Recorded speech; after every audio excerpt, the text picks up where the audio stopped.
우리 자셨으면 역대하 13장 5절에서 12절의 말씀 합독하겠습니다.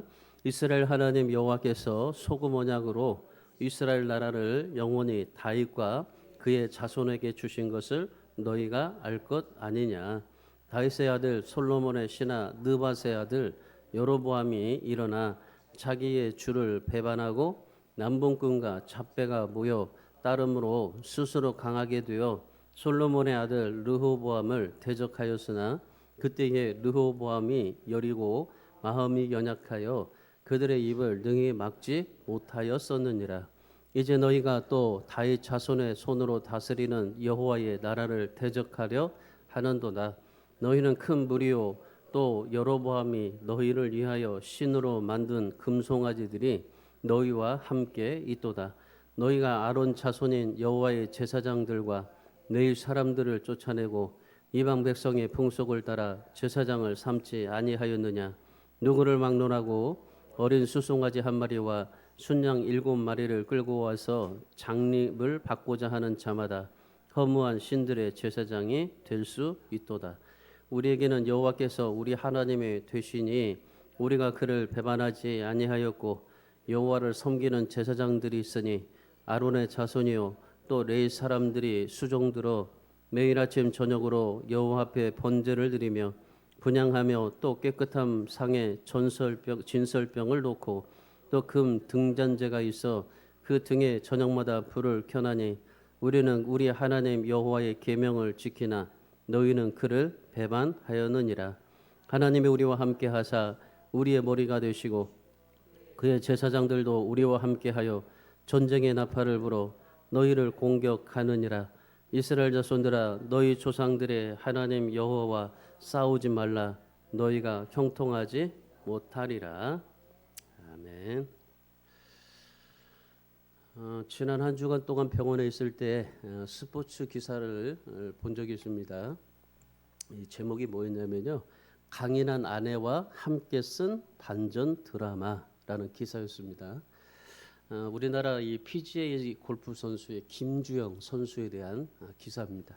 여러분 김주영 선수 알 수 있을런지 모르겠지만은 며칠 전에 이 제네시스 오픈 대회에서 우승을 했죠. 이 세계적인 골프의 세계적인 선수가 요즘에 맥킬로이 세플러 아닙니까? 그들을 제치고 우승을 했습니다. 아주 대단한 사람이죠. 더 대단한 것은 뭐냐면요, 이 김주영 선수가 20살 나이에 PGA 그 투어 출전권을 따낸 겁니다. 뭐 우리나라의 선수들도 정말 PGA 가보려고 애를 쓰는데, 그런데 이 김주영 선수가 이 제네시스에서 이 초청을 받아서 이 PGA 투어 출전권을 얻어가지고 이제 그 출전을 했던 겁니다. 이 누구 지금 뭐 골프에서요 이 1승을 한다는 게요, PGA에서 1승한다는 게 굉장히 어렵습니다. 그런데 이 김주영 선수가 그 출전권을 얻어서 이제 이 PGA 선수로 뛰는 그 한 해 1년 동안에 이 선수가요 3승을 했어요. 3승. 아주 대단한 업적을 이루었죠. 그 당시에 이제 이 김주영 선수를 이제 타이거 우즈와 같은 그런 이 급으로 이제 여겼던 겁니다. 이 우리나라 우리 전 세계의 그런 이 그 골프 최강자가 타이거 우즈죠. 이 타이거 우즈 나이에 만큼 이 골프의 이 김주영 선수가 그 나이에 우승을 했던 거예요. 타이거 우즈도 하지 못하는 1년에 3승을 했던 겁니다. 그 첫 번째 출전하자마자. 그 이후로요, 이 1년 동안에 3승을 했더니 얼마나 대단했겠습니까? 그리고 나서 그 이제 2년째 이제 막 고비가 되고 고비마다 불운이 겹치게 되고, 그러니까 이 우승을 하려고 하는데도 우승이 계속 멀어지는 겁니다. 그래서 이 프로 2년 차에 이제 1년 차에는 막 도약하고, 그리고 2년 차에는 막 추락하고, 그러니까 막 이 천당과 지옥을 막 왔다 갔다 하는 그런 인생을 살게 됐던 겁니다. 이런 도약과 이 추락의 끝에 서서 3년 동안의 슬럼프가 이제 빠지게 된 겁니다. 이 3년 동안 슬럼프를 빠지다가 작년 말에요, 이 이서연 씨와 결혼을 했어요. 결혼하고 이 김주영 선수가 굉장히 달라진 겁니다. 이 이서연 씨를 만났는데 이 이서연 씨가요, 이 슬럼프에 빠지고 흔들리던 이 김주영 선수를 아주 단단하게 붙잡아 줬어요.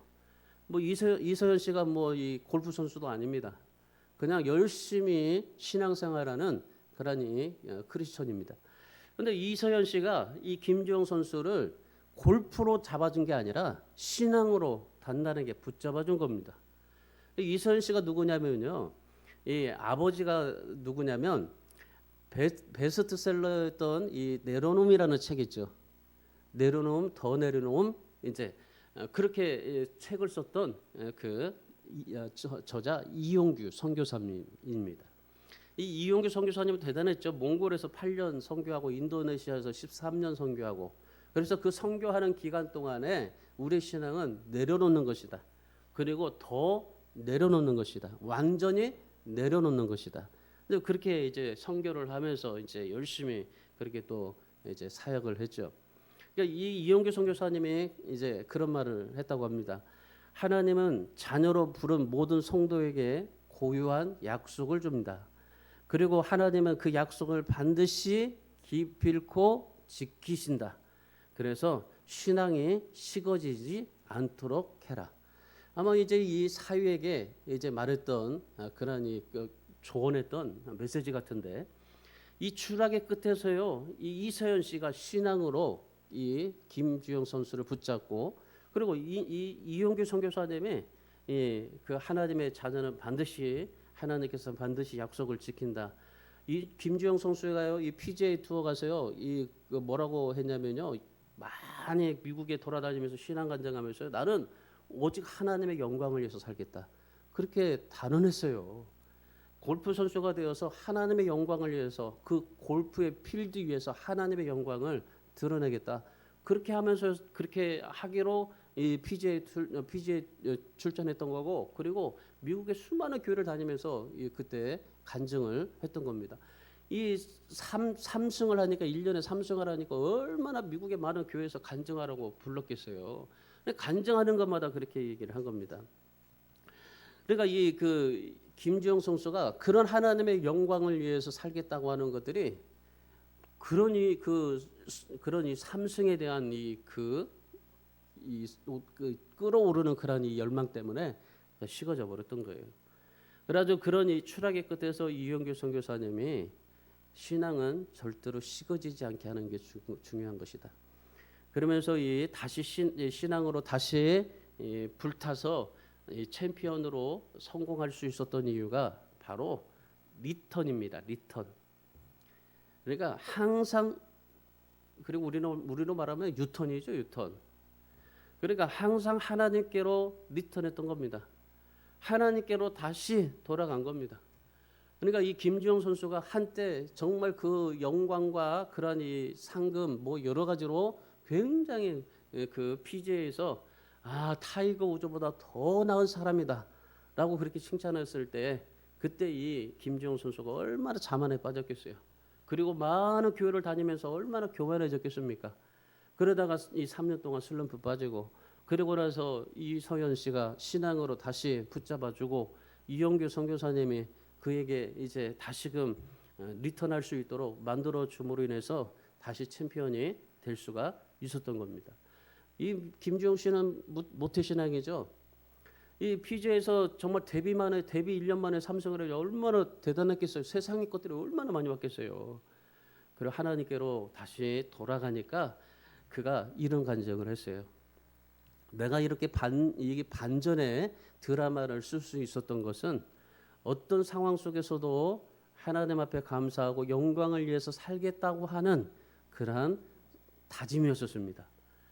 내게 이 우승이 내게 중요한 것보다는 골프 필드에서 하나님을 더 깊이 만나는 것이 내가 더 큰 중요한 목적입니다.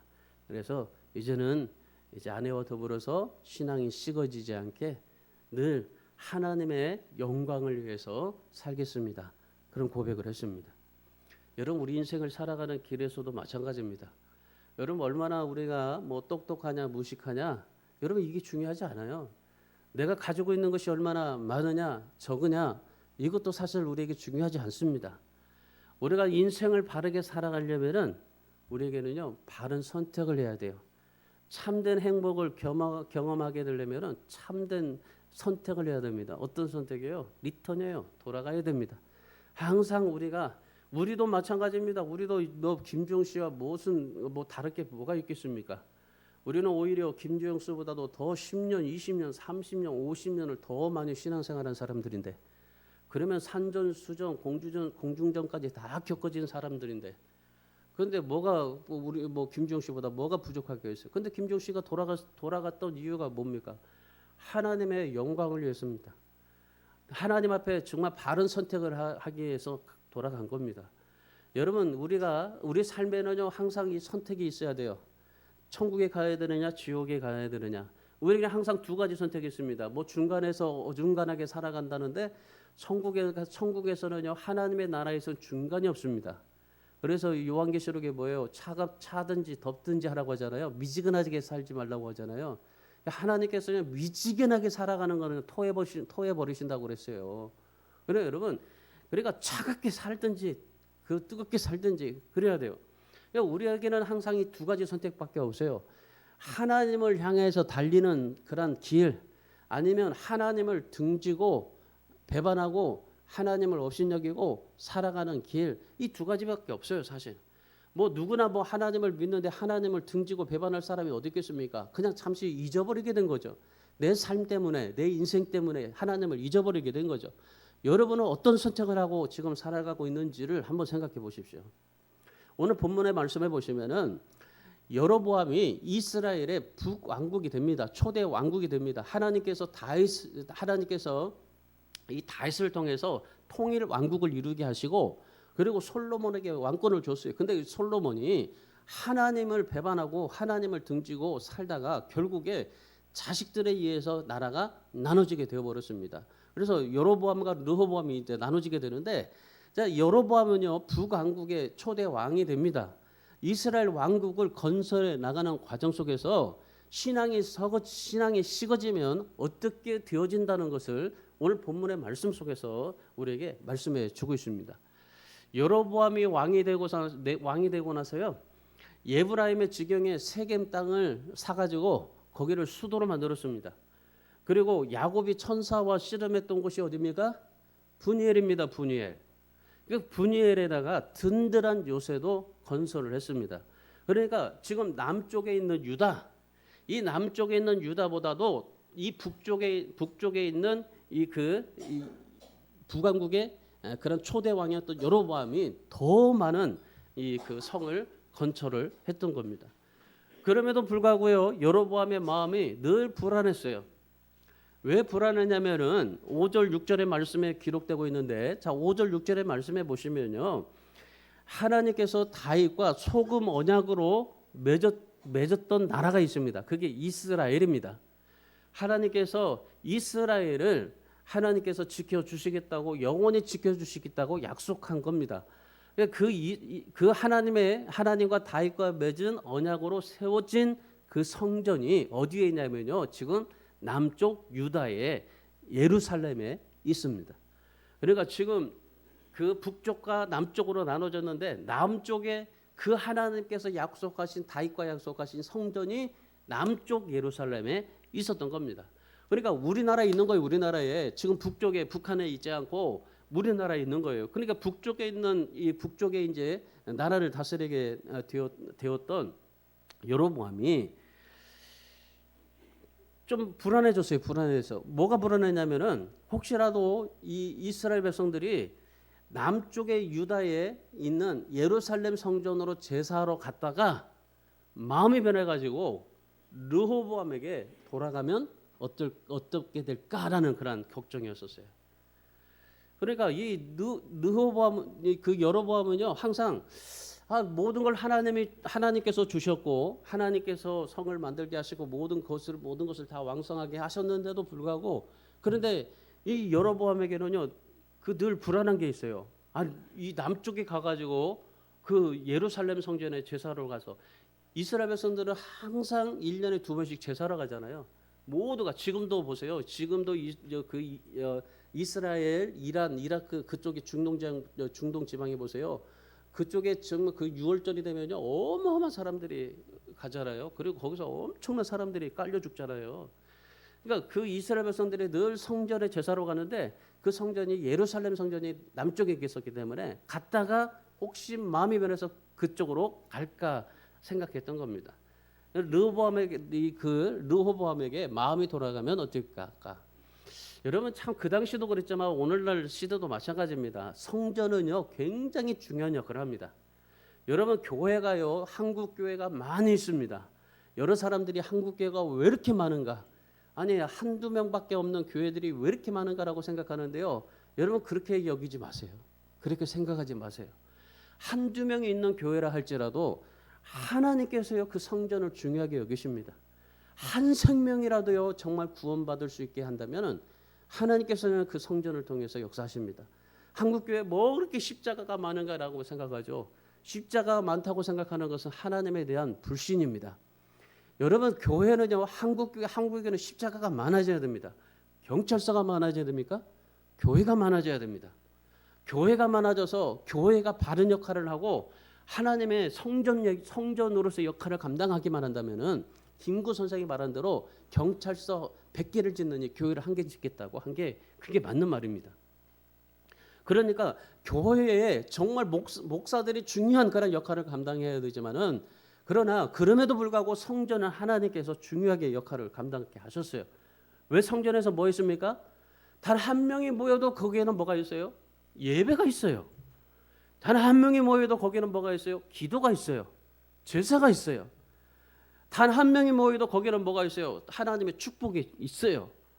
그러니까 이 성전이라는 것은요 예배하고 제사하고 축복의 중심지가 바로 성전인 겁니다. 그러니까 이 성전이 굉장히 중요한 역할을 했던 겁니다. 그래서 여로보암이 생각한 것이 뭐냐면은 이스라엘 백성들이 예루살렘 성전으로 가지 않게 하기 위해서 자기가 대안 하나를 세웠어요. 그게 뭐냐면은 8절에 말씀해 보시면은 자기 왕권을 지키기 위해서 금송아지 우상을 만들었던 겁니다. 금송아지 우상을 만들어 놓고 하나는 베델에 세우고 하나는 단이라는 지역에 세워서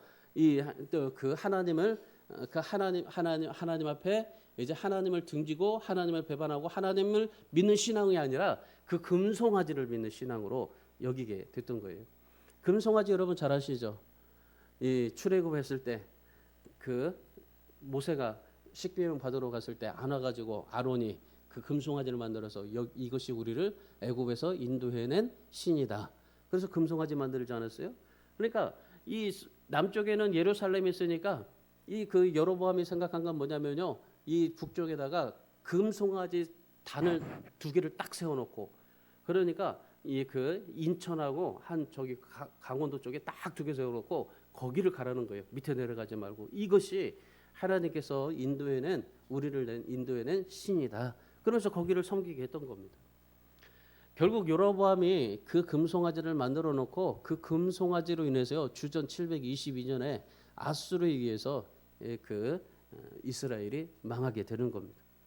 그래서 여러분 우리 인생에서 진짜 중요한 게 뭐냐면요, 우리에게 뭐 행복도 중요하고 돈도 중요하고 우리에게 건강도 중요하고 여러 가지 많은 것이 중요합니다. 그러나 진짜 우리 인생에서 중요한 것은요 하나님께로 돌아가는 거예요. 이스라엘 백성들에게 하나님께서 말씀하신 것은 이 다윗을 통해서 통일 왕국을 이뤘던 것이 분열되었고 그 분열된 것을 통해서 하나님이 이 이스라엘 백성들 남쪽의 유다 백성들에게 말씀하신 것은 뭐냐면요, 내게 돌아오라, 여호와께 돌아오라. 항상 하나님이 외친 것이 나에게 돌아오라, 그것이었습니다. 그래서 우리의 신앙이요 식어지지 않아야 돼요. 식어지면 뭐가 된 줄 아십니까? 떠나게 되어 있는 겁니다. 그래서 항상 우리 신앙은 리턴해야 돼요. 돌아가야 되는 겁니다. 자, 그렇다면 오늘 이 여로보암을 통해서요 하나님 앞에 이 신앙이 식어질 때 어떤 현상이 일어나고 그리고 바른 신앙으로 살지 못했을 때 어떻게 되어졌는지를 오늘 말씀을 통해서 보면서 그럼 우리는 진짜 신앙이 식어지지 않고 날마다 불꽃처럼 불타오르게 하려면 어떻게 해야 될까요? 첫 번째, 금송아지들을 버려야 돼요. 자, 본문 8절 말씀 보십시오. 8절에 자, 같이 읽습니다. 이제 너희가 또 다윗 자손의 손으로 다스리는 여호와의 나라를 대적하려 하는도다. 너희는 큰 무리요 또 여로보암이 너희를 위하여 신으로 만든 금송아지들이 너희와 함께 있도다. 자, 이스라엘 백성들에게 하나님께서 뭐라고 말씀하십니까? 다윗으로 인하여 이루어진 하나님의 나라를 대적하는 거다. 대적하려고 하는 거다. 그러면서 여로보암이 너희를 위하여 신으로 만든 금송아지들이 너희와 함께 있다고 말씀합니다. 자, 여로보암이 금송아지를 만들어 놓고 이스라엘 백성들에게 뭐라고 하셨습니까? 자, 여기 이것이 애굽에서 이끌어낸 신이니까 이 금송아지가 우리와 함께 있으니까 너희들 예루살렘 성전으로 가지 마. 여기서 우리와 함께 하자. 예배하자. 그렇게 얘기를 했던 거죠. 그러니까 여로보암은 하나님을요 금송아지로 대신 선포한 겁니다. 그러니까 여로보암은요 왜 하나님이 금송아지가 되었을까요? 하나님이 금송아지가 아닌데 금송아지가 되어버렸어요. 왜 그랬을까요? 신앙을 수단으로 삼았기 때문이에요. 여러분 신앙은요 수단으로 삼으면요 여러분이 믿는 하나님이 금송아지 되는 겁니다. 자신의 왕권을 지키기 위해서 하나님 자리 대신에 금송아지를 모셨던 겁니다. 그러니까 이 금송아지 하나만이 아니에요. 뭐예요? 금송아지들이었었습니다. 그러니까 오늘 우리도 마찬가지. 우리도 내가 하나님 자리에 있어야 될 곳에 다른 것을 모아두면은 그게 금송아지입니다. 여러분이 뭐 금송아지를 만들어 가지고 꼭 집에다가 막 이렇게 놓아둬야만이 금송아지가 아니에요. 여러분이 하나님이 있어야 할 자리에 다른 것을 세워놓으면 그게 금송아지예요. 하나님이 있어야 할 자리에 물질을 세워놓으면 금송아지예요. 하나님이 있어야 할 자리에 자식을 세워놓으면 금송아지인 겁니다. 하나님이 세워놓을 자리에 여러분의 명예와 업적 자랑을 세워놓으면 금송아지입니다. 여러분 안에도 금송아지들이 너무나 많습니다. 여러분 금송아지가 무슨 힘이 있어요? 금송아지는 그냥 송아지는 송아지일 뿐입니다. 그런데 금송아지가 무슨 하나님을 대신할 수 있습니까? 그 금송아지가 어떻게 애굽에서 인도해낼 수 있어요? 송아지가 어떻게 애굽에서 인도합니까? 애굽에서 탈출할 때 이스라엘 백성들이 끌고 온 게 송아지인데, 근데 그 송아지가 어떻게 애굽에서 인도해냅니까? 홍해를 가르게 합니까? 반석에서 물이 나게 합니까? 여리고성을 무너뜨리게 할 수 있습니까?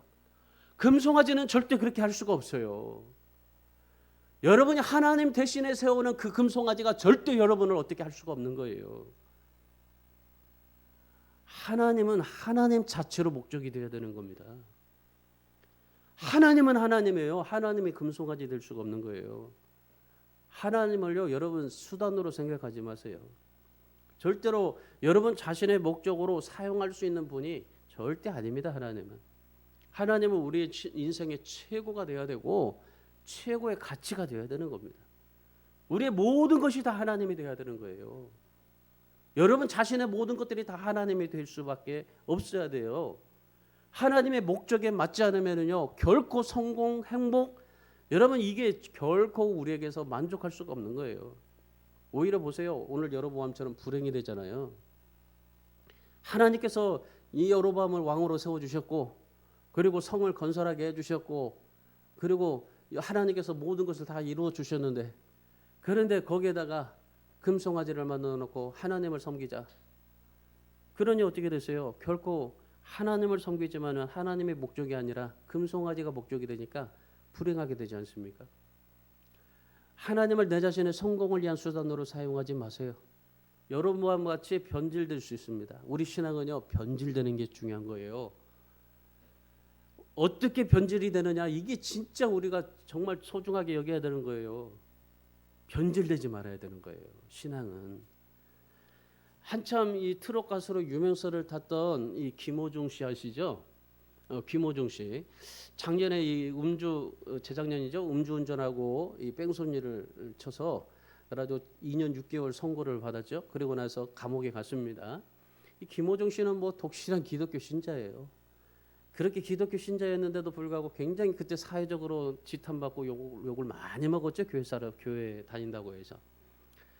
여러분 김호중 씨가 왜 그렇게 독실한 그러니 할머니 밑에서 그렇게 열심히 신앙생활하면서 그렇게 하나님을 나의 전부이라고 생각하면서 살았던 김호중 씨가 왜 그렇게 됐을까요? 하나님을 수단으로 삼았기 때문이에요. 하나님을 2년 동안 감옥에서 하나님을 제대로 만났죠.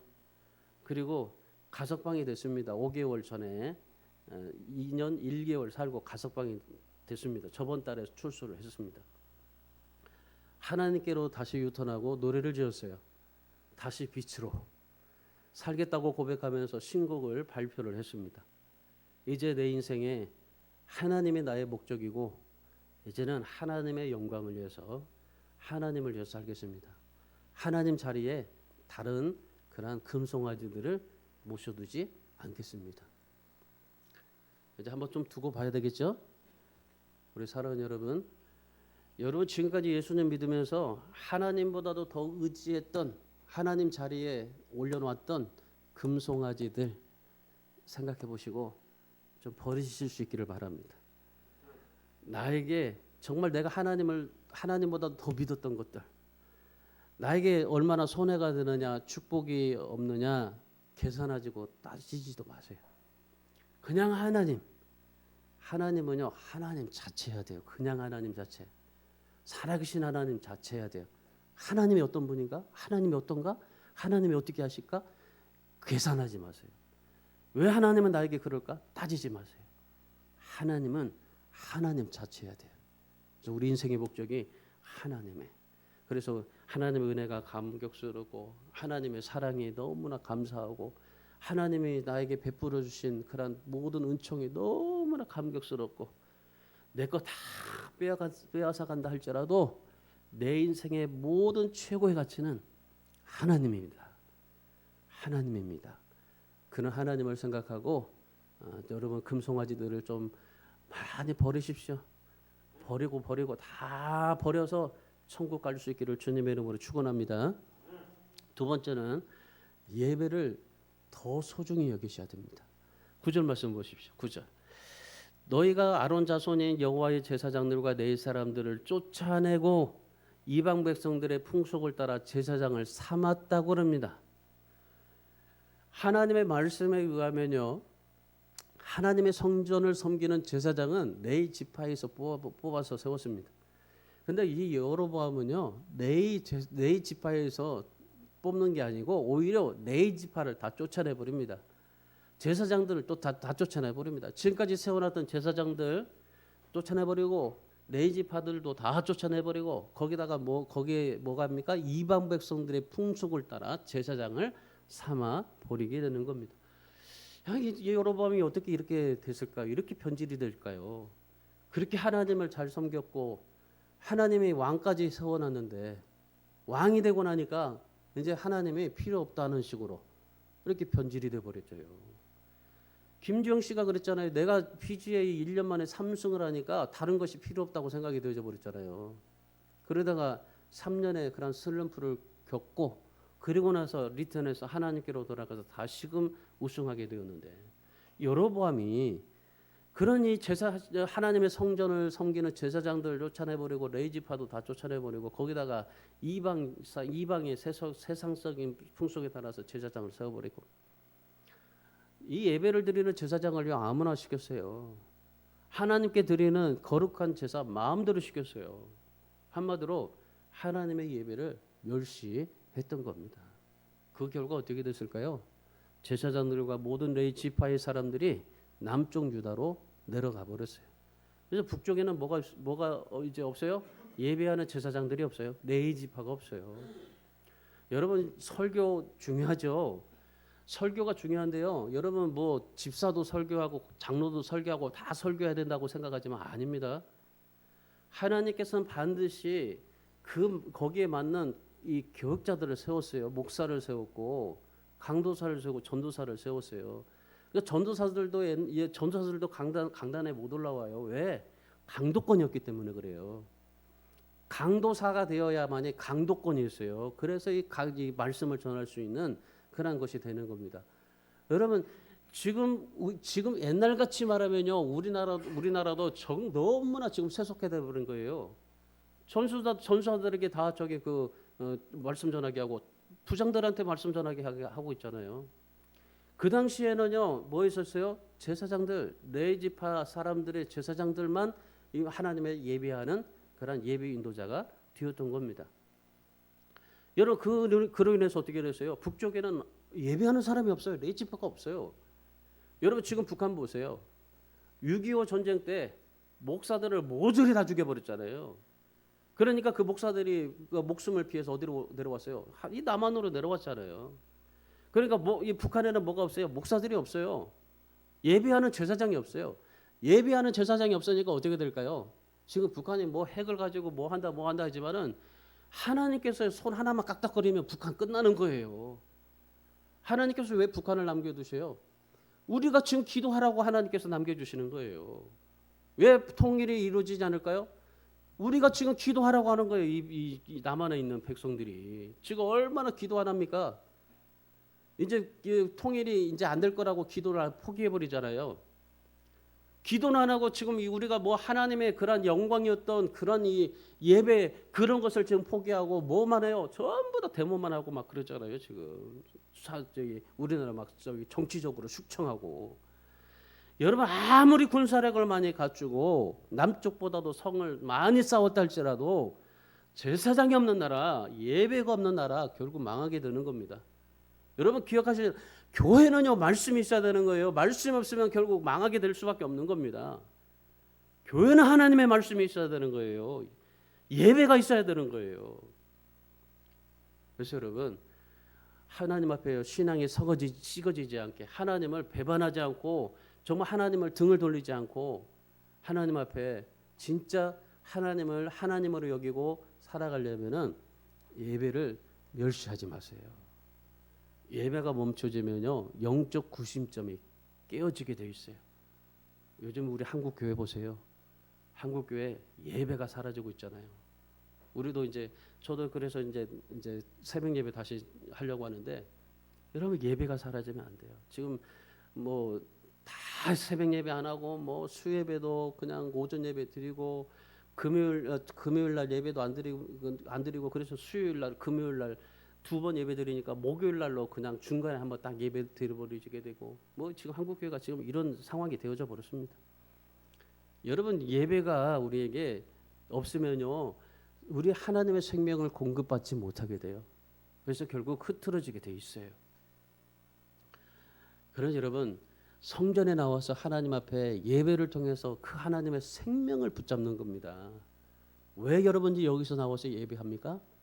잘 돼 보려고요? 축복받아 보려고? 안 되는 거 정말 문제 해결해 보려고? 하나님의 생명을 받기 때문에 그래요. 하나님의 생명을 받기 때문에 여러분이 예배하고 있는 겁니다. 예배할 때 하나님의 생명력을 우리에게 공급해 주시는 겁니다. 하나님의 능력과 축복을 부어 주시게 되는 겁니다. 그래서 여러분 예배가 살아나야 돼요. 그래서 여러분 주일날 와서 예배드리고 수요일날 와서 금요일날 와서 예배드리는데 못 드리면 집에서라도 가정예배 하나님 앞에 반드시 드리세요. 그 두세 사람이 모인 것에서 나도 함께 하신다고 했으니까 못 올 경우에는 집에서라도 예배 꼭 드리세요. 그러면 세 사람이잖아요. 나, 천사, 예수님 세 명이잖아요. 그러니까 꼭 예배 드리세요. 여러분에게 진짜 하나님 앞에 그 예배를 통해서 여러분의 하나님의 생명을 공급받기를 바랍니다. 그래서 여러분 정말 여러분에게 소중한 것들이 많이 있겠지만은 그보다도 더 소중한 것이 무엇이겠습니까? 바로 예배입니다. 시편 16편 2절에서 다윗이 그런 고백을 했습니다. 주는 나의 주님이시요 주밖에는 나의 힘이 없습니다. 나의 복이 없습니다. 다윗이 권세를 누리고 싶어서 하나님을 따라가는 것이 아닙니다. 왕이 되고 싶어서 하나님을 섬기고 따라간 것이 아닙니다.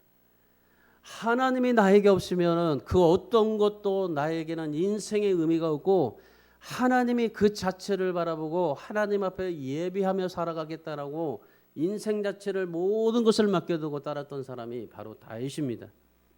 그러니까 이 다윗은요 진짜 하나님만을 따라가면서 살겠다, 하나님께 예배하면서 살겠다라고 생각했던 사람이 다윗입니다. 그러니까 하나님 앞에 생명력을 공급받아서 어떻게 살아요? 정말 이 지구상에 지금까지 신앙의 역사를 통해서 이 아브라함, 이삭, 야곱에 의해서 모세, 다윗 이렇게 이어져 가고 있잖아요.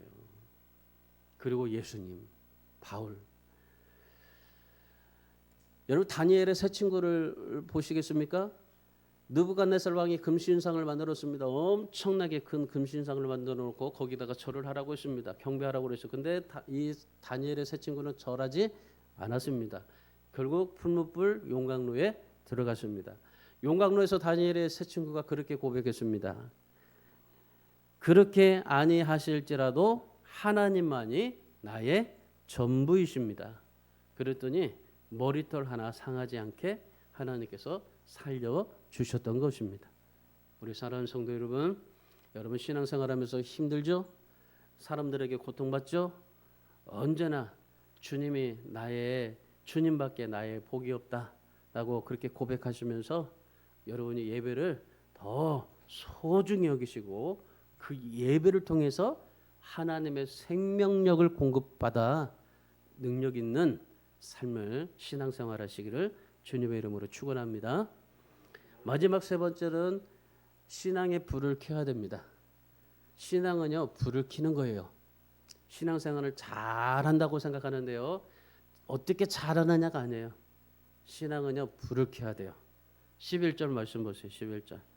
매일 아침 저녁으로 여호와 앞에 번제를 드리며 분향하며 또 깨끗한 상에 전설병을 놓고 또 금 등잔대가 있어 그 등에 저녁마다 불을 켜나니 그래서 우리 하나님 여호와의 계명을 지킨다. 배반하지 않는다.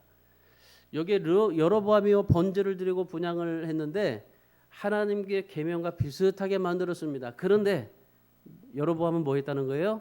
하나님을 배반했다 그래요. 하나님을 배반했다. 하나님은요 하나님의 계명 가운데 반드시 들어갈 중요한 것을 하나님께서 말씀하셨어요. 그게 뭐냐면요 말씀입니다. 말씀. 하나님의 모든 계명 속에 그리고 하나님의 모든 성소 안에 지성소 안에 하나님께서 들어가야 될 가장 중요한 게 말씀이었었어요. 그러니까 이 여로보암은요 자기 마음대로 하나님의 말씀을 바꾼 겁니다. 하나님의 말씀을 바꿔가지고 분향하고 예배드리고 제사하고 그랬단 말이죠. 그런데 여러분 하나님의 말씀은요 하나님이 정하시는 겁니다. 하나님의 말씀입니다. 하나님의 말씀은 내 거가 아니에요. 여러분은 흔히 하나님의 말씀을 가지고 내가 스스로 어떻게 정리하고 살아가는데 하나님의 말씀은 하나님 말씀대로 사셔야 되는 겁니다. 그래서 합리화시킬 때 많아요. 술 먹지 말라는데 술이 먹지 말라는데 어디 있어? 하나님 앞에 내가 이렇게 삶을 살아가는데 하나님이 이렇게 살지 말라고 하는 법이 어디 있어? 우리는 그렇게 합리화를 시켜요. 여러분 하나님의 말씀은요 하나님이 정하시는 거예요. 요한계시록 22장 18절 19절 말씀해 보십시오. 말씀에 무엇이든지 더하는 사람이 있으면 그 책에 기록된 모든 재앙이 그에게 더하실 것이고 만일 예언의 말씀을 한 개라도 빼는 자가 있으면 하나님의 거룩한 성에 들어가지 못하게 하리라 하셨습니다. 하나님의 말씀은 내가 맞지 않는다고 더할 수가 없는 겁니다. 빼서도 안 되는 것입니다. 하나님의 말씀은 그 자체가 말씀 자체 진리 자체가 되어야 해야 하는 겁니다. 하나님의 말씀은 하나님 말씀 자체 진리 자체가 되어야 해야 되는 거예요. 그래야 우리 인생이 바르게 살 수가 있게 되는 겁니다. 바른 방향을 향해서 달릴 수가 있게 되는 겁니다. 이 시대의 수많은 이단들을 보십시오. 이 진리의 말씀을 가지고 거기다가 더하고 빼고 그래가지고 얼마나 장난짓 합니까? 여러분 이 정말 수많은 그런 그 이단들 그리고 세상 사람들이 하나님의 말씀으로 더하고 빼서 장난짓을 하지만 이 시대가 정말 하나님의 말씀에 어떻게 반응해서 어떻게 삶을 살아가고 상관하고 있든지 여러분 그 어떤 것에 휩쓸리지 마세요. 여러분은 여러분의 신앙을 지키고 말씀 그대로 하나님 앞에 순종하면서 살아갈 수 있기를 축원합니다. 하나님 말씀 그대로 받으세요. 하나님의 말씀 자체로 그대로 받으세요. 그러면 그게 하나님의 생명이 됩니다. 그렇다면 여러분 내가 정말 하나님의 말씀을 그대로 순종하면서 신앙을 잘 지켜야 되는데 신앙을 잘 지키려면 어떻게 해야 될까요? 자, 11절 말씀을 다시 한번 보세요. 11절. 여호와 앞에 번제를 드리며 분향하는데 저녁마다 불을 켜고 계명을 지켰다고 합니다. 매일 아침 저녁으로 여호와 앞에 번제를 드렸다고 합니다. 여러분 우리가 진짜 하나님 앞에요. 우리 신앙의 불을 켜려면요. 아침 저녁으로 예배드리는 게 이게 가장 중요한 거예요. 그래서 우리가 새벽 예배 드리고 저녁에는 가정 예배 집에서 가정 예배 드리는 게 이게 가장 바람직한 것이 신앙의 불을 켜는 거예요. 집에 신앙 불을 켜고 나의 신앙의 불을 켜게 되는 것이 그게 바람직한 겁니다. 여기 보세요. 이스라엘 백성들은 아침 저녁으로 불을 그 번제를 드리고 분향하고 그리고 하나님 앞에 번제를 드리고 분향했어요. 아침 예배 드리고 저녁 예배 드리고 그렇게 그리고 나서 뭐 했어요? 저녁마다 불을 켰어요. 등에 불이 꺼지지 않게. 여러분 오늘 우리가 진짜 하나님의 말씀을 가지고 삶을 살아갈 때 우리가 불을 켜야 돼요. 신앙의 불은 켜야 돼요. 신앙의 불을 여러분이 켜지 않으면요 절대 여러분 신앙이 타오르지 않습니다. 신앙생활 잘하면 그냥 하나님만 열심히 믿으면 되겠지라고 생각하죠? 아닙니다. 신앙은 불을 켜야 되는 거예요. 여러분이 아침 저녁으로 하나님 앞에 예배를 드리는데 예배 드리는 게 중요한 게 아니라 신앙의 불을 켜는 겁니다. 저녁마다 내 신앙의 불을 켜게 해야 되는 겁니다. 신앙의 불을 켜고 잠을 자야 되는 거죠. 초대교회 성도들을 보십시오. 히브리서 11장에 말씀해 보시면은 성경에 정말 수많은 신앙을 지켰던 많은 그런 신앙의 선배들 목숨에 위협을 당하죠. 짓밟혔죠. 상처받죠. 고난의 상황이 닥치죠. 그럼에도 불구하고 그들은 신앙의 불꽃이 꺼지지 않게 했던 겁니다. 그래서 늘 저녁에 하나님 앞에 나와서 기도하고 그 불을 꺼지지 않게 했던 겁니다. 히브리서 11장 36절 38절에 말씀해 보십시오. 고난과 박해, 조롱과 죽음 앞에서도 그토록 담대하게 신앙을 지켰던 이유 뭐라고 말씀하십니까? 신앙의 불을 끄지 않았기 때문이다라고 말씀하십니다. 그래서 우리 사랑하는 성도 여러분, 여러분이 지금까지 하나님을 잘 믿고 하나님을 잘 섬기고 살아온 줄 믿습니다.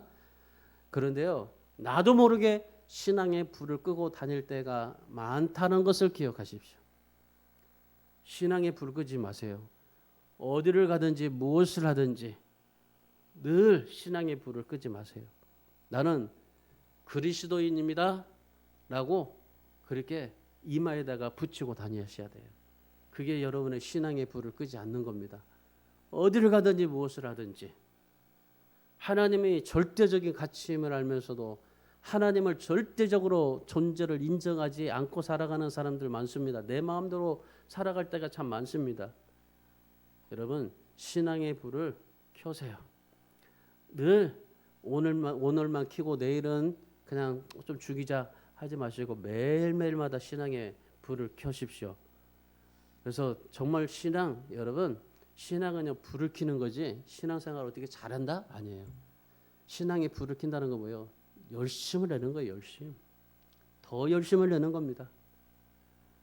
더 열심을 내는 거예요. 어떤 위험 속에서도 사명이 중단되지 않은 초대교회 성도들처럼 하나님께 다시 리턴하고 하나님의 말씀에 불을 켜고 하나님 앞에 아침 저녁으로 예배를 드리고 그리고 저녁에 신앙이 그 불이 꺼지지 않게 했던 것처럼 우리도 항상 신앙이 식어지지 않게 불을 날마다 켜셔야 돼요. 그러려면 어떻게 해야 되겠어요? 더 열심히 하십시오. 지금보다도 더 열심히 하세요. 그게 여러분의 신앙의 불을 켜는 겁니다. 하박국 선지자 보세요. 하박국 3장 17절 18절에서 비록 무화과 나무가 무성치 못하며 포도나무에 열매가 없으며 감람나무에 소출이 없으며 밭에 먹을 것이 없으며 우리의 양이 없으며 오양간에 소가 없을지라도 아무것도 없을지라도 나는 하나님으로 말미암아 즐거하며 기뻐하리로다. 오늘 여로보암을 보시면서 저와 여러분 지금까지 알게 모르게 지었던 금송아지들 여러분 다 버리시기 바랍니다. 예배 더 소중히 여기서 예배를 통해서 날마다 하나님의 생명력을 공급받으시고 그리고 신앙이 식어지지 않게 말씀을 날마다 불타오르게 하고 열심을 불타오르게 하셔서 그래서 정말 성령으로 불꽃을 만들고 그래서 더 큰 하나님의 축복된 방향으로 달려가고 하나님이 예비되신 하나님의 놀라운 복을 받아 누리며 살아가기를 주님의 이름으로 축원합니다.